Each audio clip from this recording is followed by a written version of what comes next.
Tesla is attempting the impossible. Yes, I know Tesla has done the impossible over and over and over again. So what's new?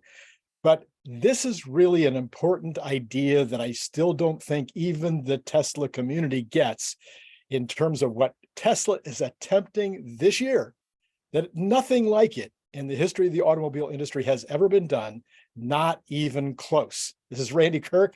If you like getting this news on Saturday afternoon when nobody else is talking about the news, then please hit like, please hit subscribe and notify if you'd like to be notified about all the great interviews that are coming up this coming week, including, well, I'll later. All right. So, and then of course, if you want to support the channel, you can see Patreon down below and click on that. For $5 a month. You can really be a producer, really help the show. All right, let's get into it. So what's this impossible thing that Tesla's trying to do?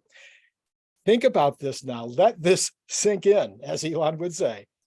Tesla is attempting to sell 600,000 more Model Ys than they did last year.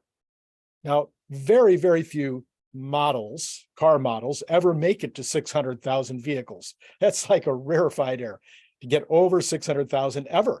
Okay, but we're not talking about getting to 600,000. We're talking about a car that sold 900,000 last year, making it one of the best-selling cars in the world, is currently at a run rate that makes it by far the best-selling car in the world, and will conclude this year at around 1.5 million units, making it 30-40% greater volume than any other car in the world. Now, those are all records. Those are all amazing. That's all crazy. But now let's do a little multiplying, okay? They're trying to add 600,000 more of the major top-selling car in a single year. That's huge. Think about what it would take in order to accomplish this. And then you might get an idea of why Tesla is doing price cutting, why Tesla is doing promotions, why Tesla is doing incentives to current Tesla owners, why Tesla is considering advertising. I mean, it takes everybody being on point in order to accomplish this task in a tough market. Now, if this was a great year where everybody's out buying cars like crazy and interest rates were lower and everything else was working in Tesla's favor, fantastic. It might be a lot easier. Yes, they do have one headwind or tailwind, which is these big discounts, these $7,500 discounts that the government's offering. The US government plus some states are offering another $2,000 to $5,000 on top of that. That's all really helpful. But okay, let's go the opposite way. China and Europe have kind of are not offering the same kind of deals that they were offering in the past in terms of government subsidies and tax advantages. So, all in all, it's massive. Now then, add this little tiny factor. These cars sell for about 50,000 plus. Let's say the average Model Y next year will sell for $50,000. It might be more than that. Times $600,000 piece increase, that's 30 billion revenue increase. Do you know how many car companies don't do $30 billion a year? Oh, there's a lot. In fact, virtually all car companies don't do $30 billion a year. Only the top elites, the Toyotas, the Volkswagens, the Stellantises, the General Motors, and the Fords, they're doing more than 30 billion. But the vast majority of car companies don't do anywhere near 30 billion. And Tesla's trying to do that not as a total, not as the total for that one model, but as an increase in a single year. And at 150,000, I'm sorry, I'm saying that all wrong, at 1.5 million total units times that $50, you're looking at $75 billion in total sales, which again would put it way ahead of almost all the car companies there. My Hawaii rooster out there letting us know that he hears me talking and he wants to come over and say hi. All right. So this is absolutely crazy. And, take it for what it is. Tesla is attempting to do the impossible. And then guess what? They're going to attempt to do that impossible thing again the following year, taking the best-selling car in the world at roughly 1.5 million, and then adding another 600,000 or so to those numbers of just the Model Y. So this is not easy. So right now, Tesla is doing things. They're lowering the costs of some vehicles that are in inventory. These are Model 3s that they're probably trying to get out of inventory before the new Highland, or maybe it's not a Highland, but the new refresh comes out, because you don't want to have those sitting around when the new cars are rolling up. They're also doing some things with regard to the what do you call it? The incentives. They're giving some better incentives on S's and X's. And they're also giving some increases in incentives on Model 3s and Model Ys, but it's small. I think it's like 500 points or something in the point system. Good news was, another piece of good news for Tesla was that all Model 3s now qualify for the $7,500 savings, which means that in some states, you can now buy a Model 3 for under $30,000. And in all states, you can buy a Tesla Model 3 for around $32,500.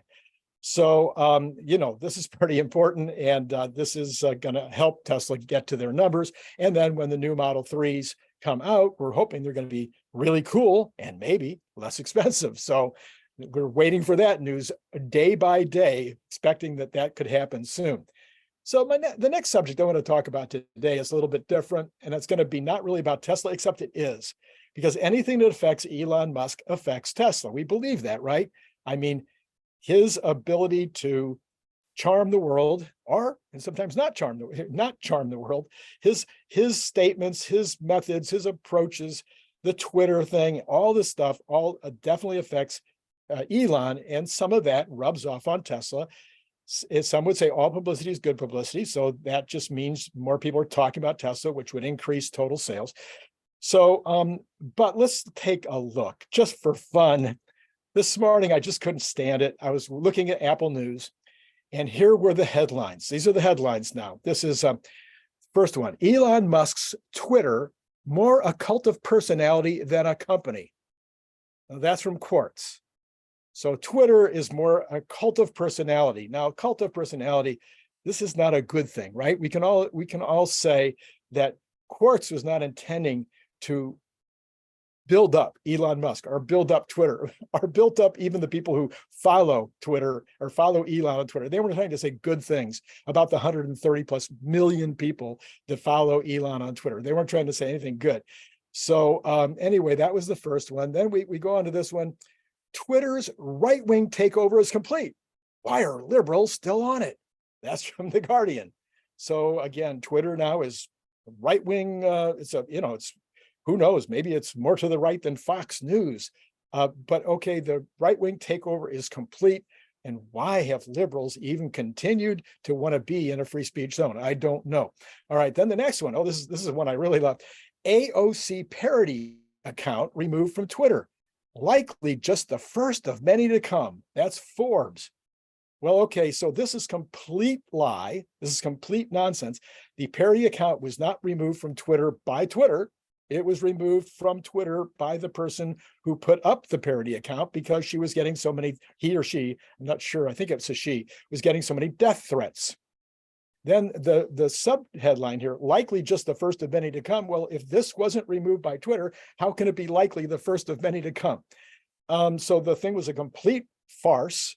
This is from Forbes, and Forbes commonly does complete disinformation, misinformation, and horrible reporting, and especially with regard to Tesla. I don't know what they got against Tesla, but this is just another example. They don't like Elon and they don't like Tesla. So anyway, that was mind-boggling that they're so far off on this one. Elon has come out specifically and was promoting and is sad that this parody account is off of Twitter. Parody is full on. Why is this a problem? I can remember, you guys are, probably not old enough to know this, but back in the 60s, when JFK was president, there was a couple of parody albums. They were hilarious. They sold millions of copies of these parody albums. All of the presidents are parodied, almost all the presidents, meaning all the conservative and a few of the liberal presidents get parodied every Friday night on Saturday Night Live. Anyway, I can't figure this out. Okay, next. Twitter executive resigns after conservative documentary is censored. This is Newsweek. Newsweek used to be a real magazine. It's like this thick now, and a complete farce. But anyway, Newsweek says that the Twitter executive resigned after a conservative documentary was censored. That sounds like Twitter censored the documentary, and then this person resigned because they were against censorship. Isn't that how you would see that headline? That's how I would see that headline. Well, that's of course not at all what happened. The Twitter executive was the one who censored the What is a Woman documentary, and that Twitter executive resigned after Elon Musk says, "What in the heck are you doing? We're not. Why was this censored? This is not a case for censorship." And of course, it was eliminated. Well, okay, let's go on to Google News. That was all from Apple News. How about Google News? Google News. Elon Musk's anti-trans video dispute ends with Ella Irwin departure. So this is an Elon Musk dispute. It's an anti-trans video. I've seen the video. It's not anti-trans. What's anti-trans about it? It has to do with what is the definition of a woman? I can't figure out. Now, it is anti-cutting off the body parts of minor children. That's for sure, but I don't know if that's anti-trans or not. That might be pro-trans, if you ask me. Anyway, but that's the headline. It's an anti-trans video. The dispute ends with Ella Irwin departure. That's true. All right, Elon. Next headline. That was NBC. That first one was NBC. They don't have any left-wing bias at all. Elon Musk. Next one. Elon Musk personally elevates transphobic video originally flagged as hate speech. That's from the New Republic. They go even further than NBC here. Transphobic means people hating trans. That's the definition of transphobic, people that hate trans, and of course, hate speech. And then originally flagged as hate speech by who? Of course, Ella Irwin or somebody within her group flagged it. And Elon Musk personally elevates. He definitely personally elevated the video because he thought it was extremely well done and made some great points. And that's his right. Whether he's the owner of Twitter or whether he's just another person on the street, he has the absolute right to say, that's a great video. You all should watch it. Anyway, then here's the next one. This is I didn't put who said this. I forget which news organization said this. The headline is "Chaos at Twitter as Elon Musk throws employees under the bus to appease the right wing." So once again, I think that they have no basis in fact for this headline. What kind of chaos? What does he mean chaos? Are people quitting in droves? Are people running around the building with like chickens with their heads cut off because there's so much chaos? How did Elon Musk throw employees under the bus? I think it was just one, possibly this Ella Irwin. She might have been thrown under the bus, but she resigned. I'm guessing that she might have been fired if she hadn't. Anyway, and this is all to appease the right wing, not to do with free speech. So it's all in how you write the headline, and the headlines you do or you don't write.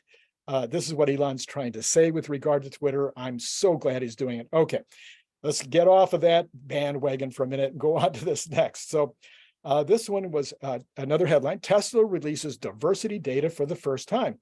How it stacks up against General Motors and Ford. Great.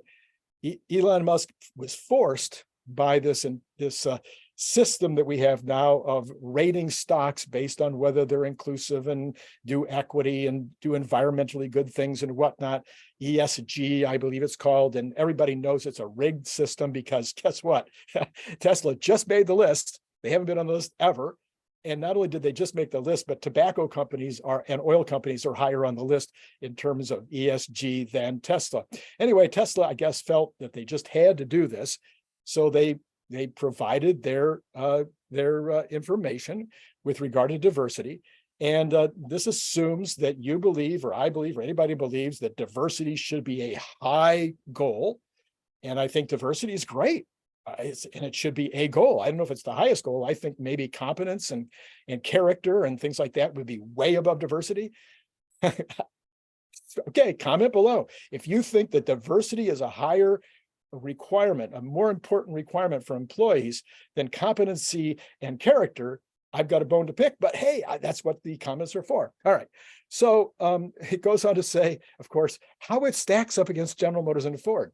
The headline should have said how it crushes General Motors and Ford. So if you get into the article, you find out that if that's what you're looking for, Tesla is doing a much better job of hiring women in executive positions and in managerial positions, et cetera, et cetera, et cetera.